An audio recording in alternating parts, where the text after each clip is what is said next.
sumupot siya sa akin dati. Nagpapanggap lang siya. Paano naman si Felix? Siguradong malalaman niya. Eh kung iwanan ka, Felix won't leave me, no matter what. Hindi ibig sabihin na pag sumama ako sa'yo sa States, eh ganun lang kadali natin maayos ang sarili natin. I know. Kailangan lang nating ayusin to na magkasama. 5th anniversary natin ngayon. Nakalimutan mo ba? Sinubukan niya akong tanggapin. Pero hindi na niya kinaya nung nalaman niya. Biktima ako ng panggagahasa. Hindi makakatulong ang bahay na to para makalimutan ang nakaraan mo. Hindi tayo nababagay dito. Ano ibig mo sabihin? Huwag mong sabihin sasama ka sa kanila. Yes, I'm living with them. Titira na kami sa Manila.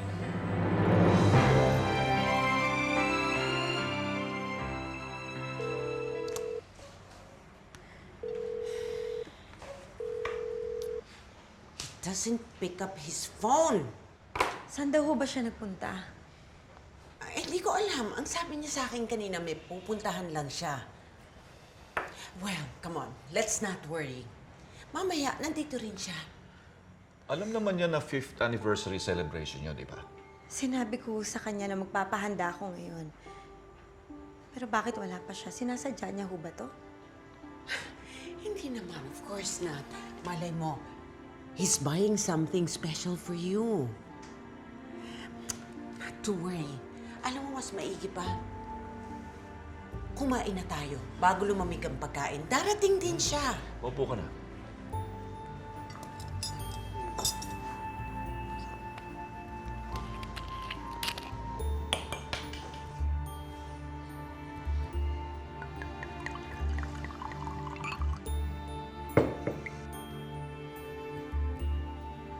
Happy anniversary to us, Roberto. Sana lang nandito ka, di ba? Sana naman maramdaman kong may asawa pa ako. Sana ito ang huling sasaktan mo ulit ako.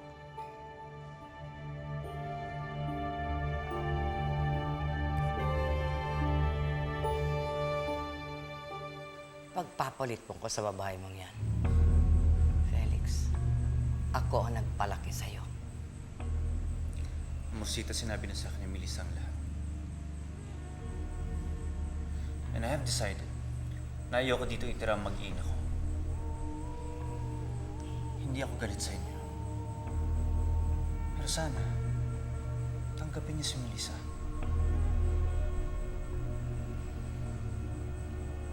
Felix, you do not deserve that girl. Hindi ka niya talaga mahal dahil ginagamit ka lang niya. She's a rape victim for crying out loud. You don't have to rub it in, Musita. And that's exactly why we're living here. Paano makakalimutan ni Melissa yung nakaraan niya kung araw-araw may isang taong nagpapaalala sa kanya nito? At sasabihan pang anak niya na anak siya ng isang rape victim. Musita, I'm sorry. Hindi sana tayo aabot sa ganito kung pagbigyan niyo lang si Melissa. Mahal ko siya.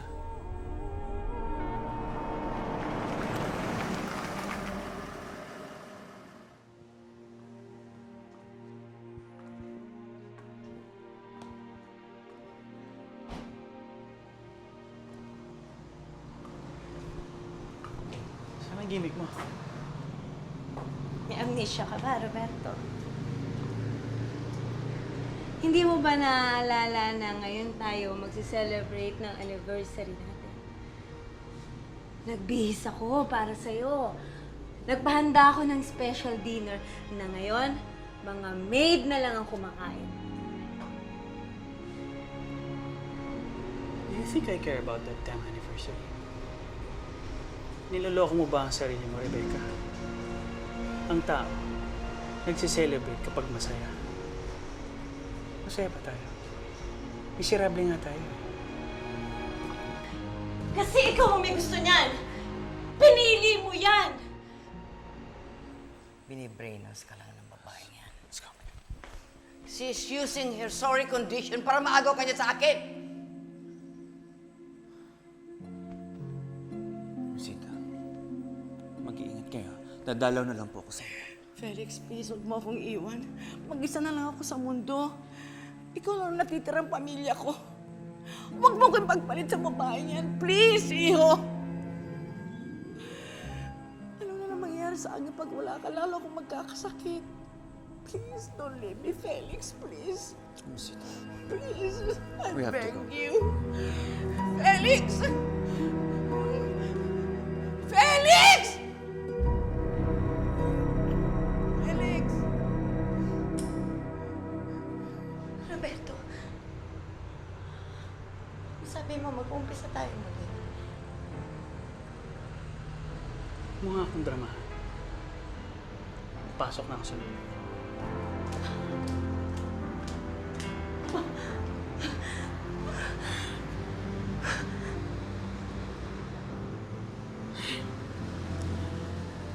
Huwag ka na umiyak. Huwag mo na lang siyang sabayan. Mamaya, lapitan mo siya.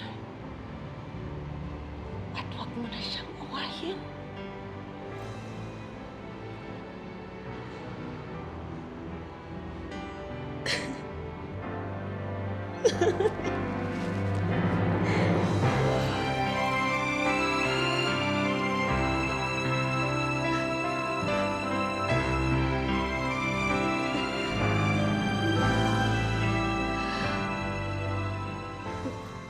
Felix, sigurado ka bang kaya mong iwan sa Imusita? Mamimiss ko siya, pero kapakanan yung iniisip ko. Babalik rin naman tayo kapag buo na yung desisyon niya, natanggap ka na. Sige na, pasok ka kayo sa loob. Salamat.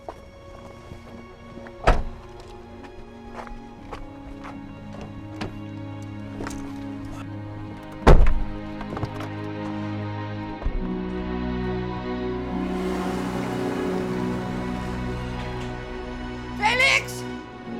Felix! Felix! Felix! Felix! Felix! Felix!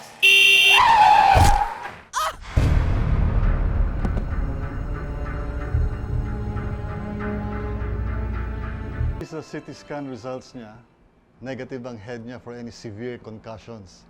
Pero based on the x-rays, wala naman nabali ring buto. Pero your mother still cannot walk dahil nagkaroon siya ng dislocated bone sa hip section niya. Siguro in about a month's time, that's the healing period. But she can always go to my clinic for a regular checkup. Thank you, Doc. Okay. Thank you.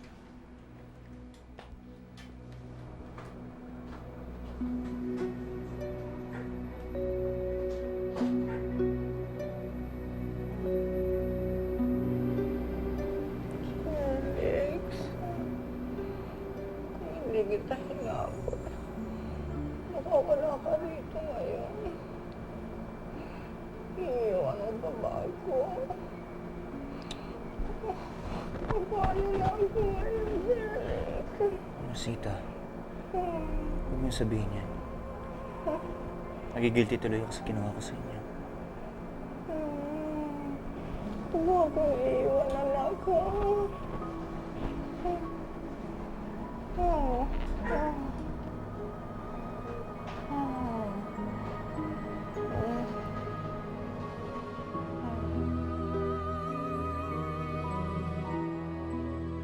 Paano yan ngayon?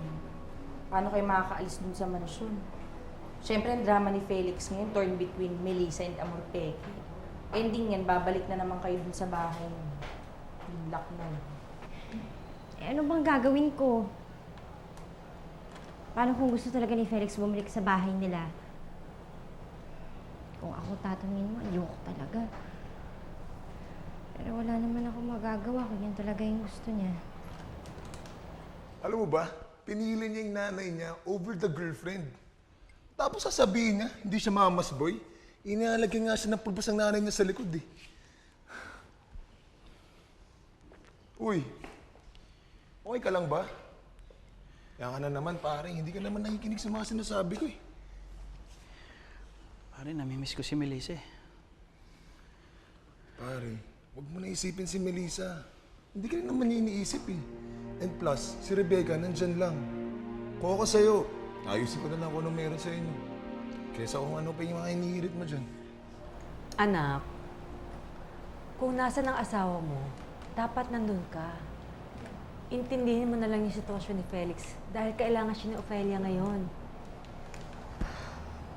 Malay mo, magandang pagkakataon din ito para may pakita mo dyan kay Ophelia na hindi ikaw yung masamang babae kagaya ng iniisip niya. Kung late 18 ka niya ng harapan, tiisin mo na lang muna alang-alang sa asawa mo. Ano yun? Ano yun? Martir lang ang dating ni Melissa? Ano ka naman magiging masaya niyan? Eh, teka nga. Sa tingin niyo ba, masaya si Felix na layasan yung Ophelia na yon? Hindi. Pero ginawa niya. Alang-alang sa'yo, anak. Para sa ikabubuti mo. Ganun kanya kamahal. Dito sa sitwasyon niya ngayon, intindihin mo na lang. Total naman, ikaw naman nakakaunawa, di ba? E di ikaw magbigay. At makikita nung Ophelia na yon na isa kang mabuting babae. Kaya tama lang yung desisyon ni Felix na ikaw mapangasawa niya.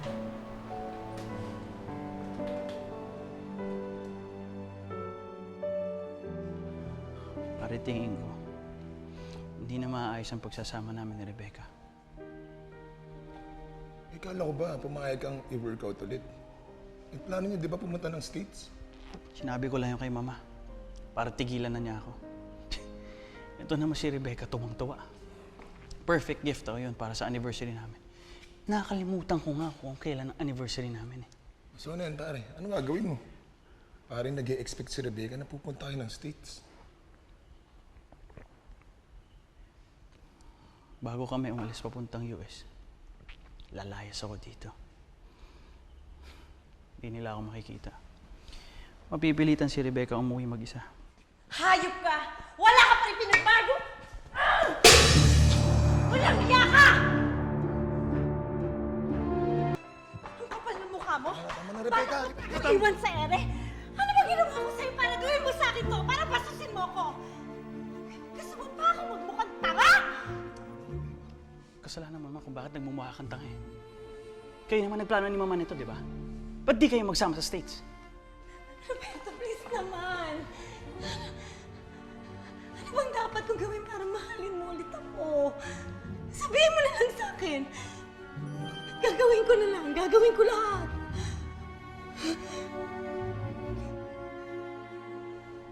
Felix, ano, kamusta si Marcita? Okay naman siya. Buti na lang hindi grabe yung nangyari sa kanya tulad na bali mga bato. Yun nga lang, sana makarecover ka agad siya. Felix, maiintindihan ko kung gusto mong bumalik sa bahay niyo. Si Marcita naman yung nagpalaki sa'yo eh. Ano ibig mo sabihin? Alam ko mahihirapan kang iwan siya. Lalo na ngayon. Kaya parang wala ka nang iisipin. Pahig na akong bumalik sa bahay niyo. Susubukan ko magustuhan ko ni Marcita. Sisikapin ko rin magkasundo kami.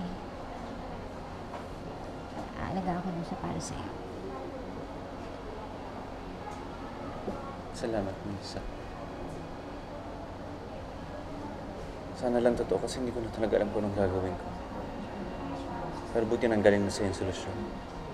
Kahit hindi ko hinihingi sa'yo. Sana makita ni Marcita na mali ang pagtingin niya sa'yo. Napakabuti mong tao. At napakaswerte ko sa'yo. Felix, asawa na kita. Lahat titiisin ko para sa'yo. Nasaan ka? Nandun din ako.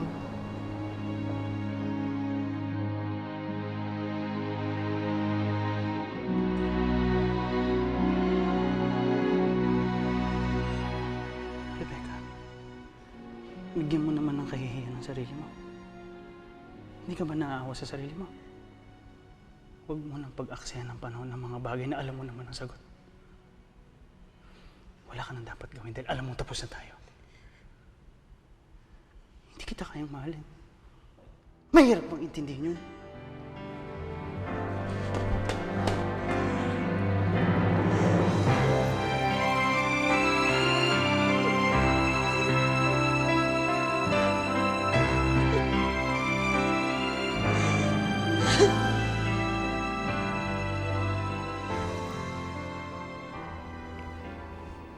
Pagpasensya mo na si Amorcita, Melissa.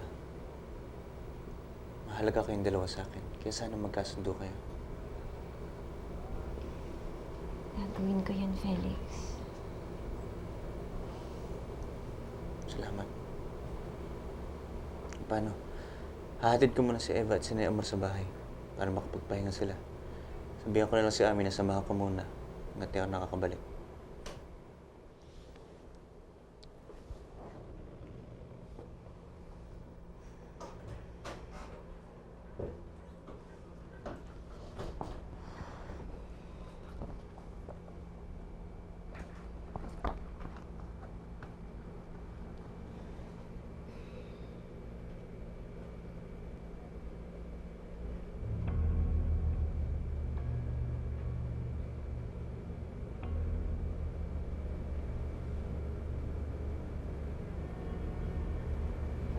What the hell are you doing here?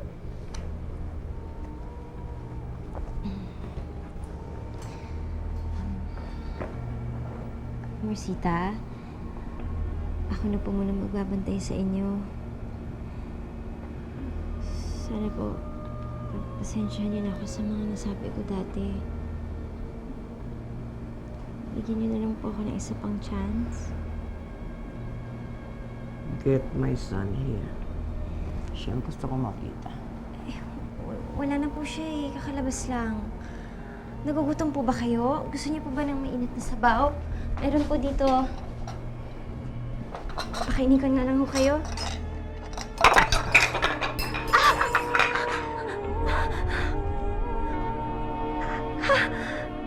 The nerve you have to even get near me.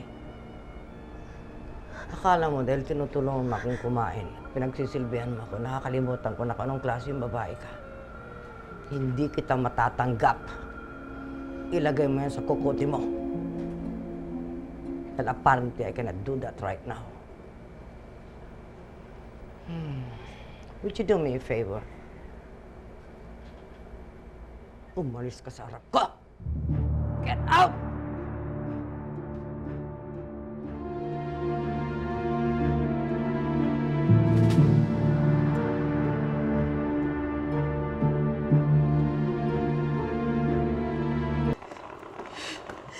Rebecca! Rebecca, anong ibig sabihin nito? Saan ka pupunta? Babalik na ako sa States mag-isa. Bakit? Nag-away na naman kayo ni Roberto. Hindi ka pwedeng umalis. Hindi mo pwedeng iwan ang asawa mo. Kailangan parati mo siyang kasama. Dito ka lang. Wala na ho akong pakialam. Sobra na ang sakit at hirap na binigay sa akin ni Roberto. Pagod na ako. Hindi ko na kaya.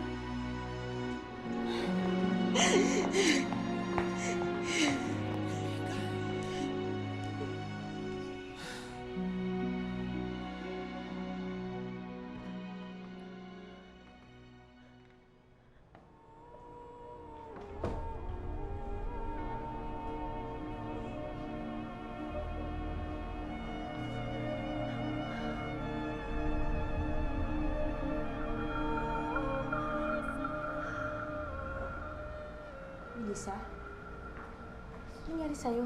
Ano yan? Wala to. Anong wala? Halos malapnos yung balat mo eh. Sino may gawa sa inyo yung matandang yan? Kakausapin ko, isusumbo ko kay Felix wag yan. na. Anong wag na? Papabayaan mo na lang na ganyanin ka niya lagi, sasaktan ka lagi. Ano yan? Alam ko naman na pagdadaanan ko yung mga ganito eh. Hindi hindi madali mapabago yung isip niya sa akin. Pero hindi pa rin ako susuko. Intindihin mo na lang yung sitwasyon ni Felix dahil kailangan siya ni Ophelia ngayon. Bitiwan mo nga po, kaya ko na, no? Lumayas ka na dito!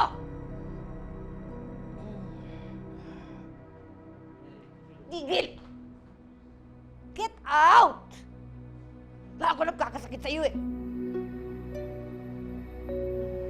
Malay mo, magandang pagkakataon din ito para may pakita mo niyan kay Ophelia na hindi ikaw yung masamang babae kagaya ng iniisip niya. Ano ba? Sunod-sunod na mali. Ang natatapos eh. Ba't ka na kasi magot? Ubusog ka kumain ng mga. Sige, sige. Pati ka. Mas ka rito. Alis na sabi! Kung late-18 ka niya ng harapan, tiisin mo na lang muna alang-alang sa asawa mo.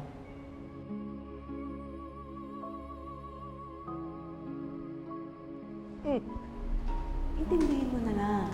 Total naman, ikaw naman nakakaunawa, di ba? E di ikaw magbigay at makikita ng Ophelia na yon na isa kang mabuting babae. Kaya tama lang yung desisyon ni Felix na ikaw mapangasawa niya. Sige. Yes, please. Thank you. Maganda yan. Pag-usapan na rin natin. O Roberto, ano ba ang plano mo sa buhay? Sige. Bakit hindi mo na lang kaya puntahan si Rebecca? Nandito pa siya sa Maynila at next week pa ang flight niya going to the States. Yeah. Ma, pwede ba wag na natin pag-usapan si Rebecca? Okay. Hindi ba umalis na siya? Sigurado darating kami. Pero parang nandito pa rin siya dahil sa kaka-bring up niya sa kanya. O, anong gusto mo? Sure. Maging habang buhay na bang? Darating kami.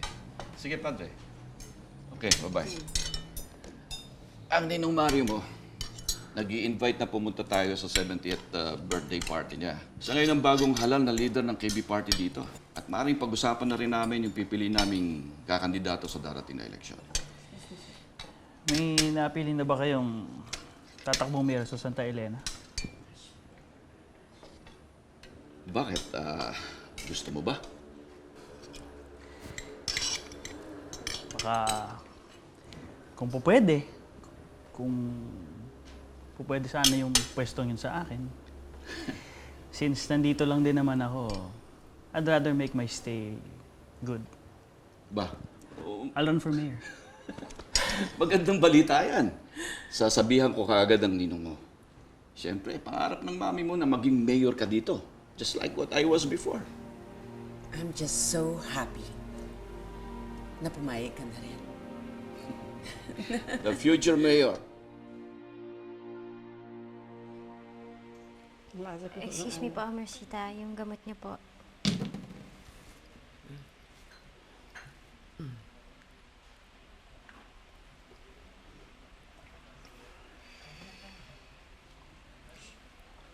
Ikuha mo kami ng pistachio. Dali! Amiga, ang ganda naman ng bago mong maid. Di comedian. Disgrasyada. Yung manugang kong na-rape. Oh my God! Asawa ni Felix? Unfortunately, may fetish ang pamangking ko sa mga babaeng segunda mano. Yung bang pinagsawaan na pinatus pa. Go! Amiga, itong dalawang to, wala alam ang chukot. Chismis. Nadaya tayo na. Walang galang na ho. Huwag niyo naman po ako sana bastusin ng harap-harapan. Ginagawa ko naman lahat para magkasundo tayo eh. Hindi na nga ho ako nagsasalita. Tinataboy niyo ako tuwing pinagsisilbihan ko kayo.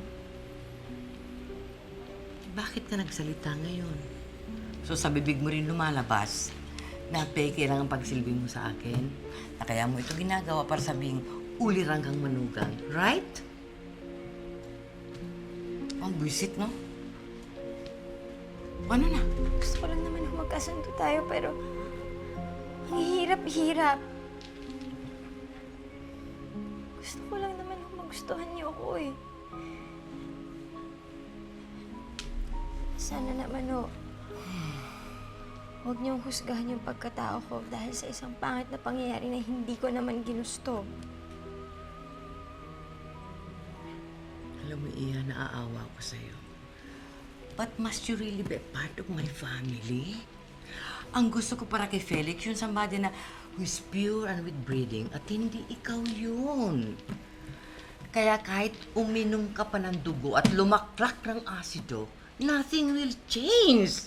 Hindi kita matatanggap para sa anak ko!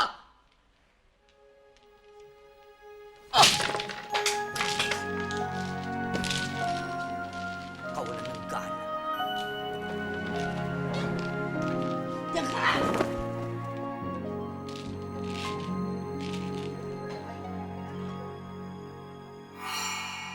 May birthday party tayong pupuntahan. Gusto ko nga ipagmayabang sa kanila na ikaw yung asawa ko. Tapos may inggit silang lahat. Kasi ikaw ang pinakamagandang babae doon.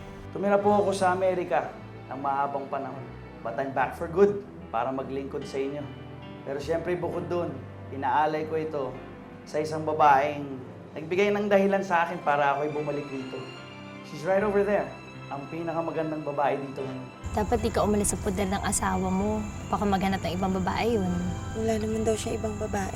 Lalaki yun, no? Tapos, wala ka pa sa tabi niya. Baka balikan niya yung ex-girlfriend niya. Hindi mo na ba talaga ako mahal? Kasi ako mahal na mahal pa rin kita eh. Wala na nga ako nararamdaman para sa'yo. Tapos na tayo.